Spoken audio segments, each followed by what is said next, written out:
One of the most frequent questions I have seen after my penultimate video is, why did the president protest when previous administrations tried to take away subsidy? And that's a hilarious question. But first off, I am not the president's spokesman. If you see him, ask him. But I'll tell you something. Politics is a game, and I'll explain that a little later.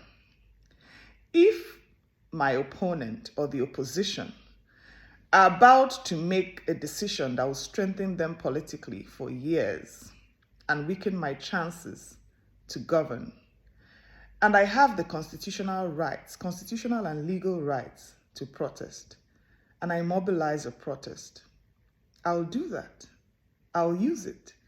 I am not doing anything unlawful. I am not doing anything illegal. I've also told you on this space about looking out for the weaknesses of your opposition or your opponent and using it. That happens everywhere. It happens in soccer. It happens everywhere.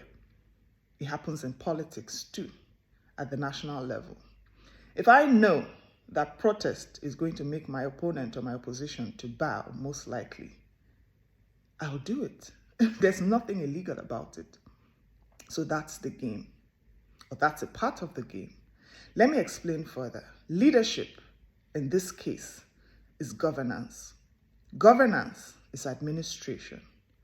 But politics, that's the battlefield that determines who gets to govern. So right there at the game of politics, you say that all is fair in war within the ambits of the law. This politics happens everywhere. Don't act like it's strange. It happens in your office, your businesses.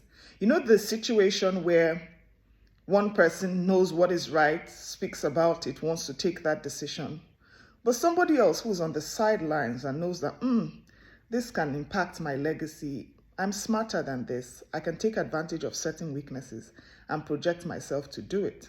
That's the same thing. It happens everywhere, in your churches, in your families. There's politics everywhere. So on the national level, on the country level, there's politics too. So don't be emotional about it. Politics is separate from leadership, is separate from governance. Like I said, leadership is governance, governance is administration, but politics is the battlefield that determines who gets to govern. So right there on the battlefield, there's battle going on, and people are using their strengths and taking advantage of the weaknesses of the opposition. If you choose to bow to pressure, that in itself is politics. Now let me say this. The strategist understands the strategy. When the person eventually gets to govern, he can choose to bow to pressure or take a decision. And I'm sure that you will agree with me that the latter is what has happened. Now, the flip question is, when this subsidy was removed about 3 years ago, why didn't you or the opposition or the opponents or people who have interest in governance at this time, why didn't they protest? Because the constitutional right to protest still exists.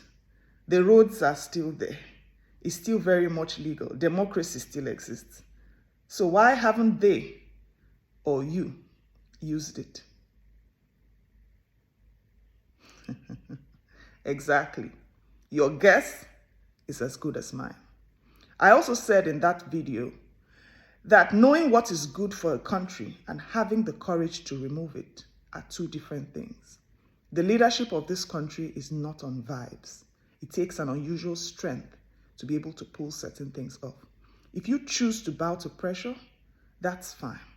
If somebody else is able to take the same decision and stand by it, that's fine too. It's all a part of the game. Now let me say this. Nobody is frightened or threatened by the cabals and the entrenched interests that exist. It's just important for some of these people to start to understand that the masses and some of us, general public, are starting to know what exactly is going on. And the more people are aware, the less fearful we become, and the more opportunity we have to work together to strengthening and building this nation.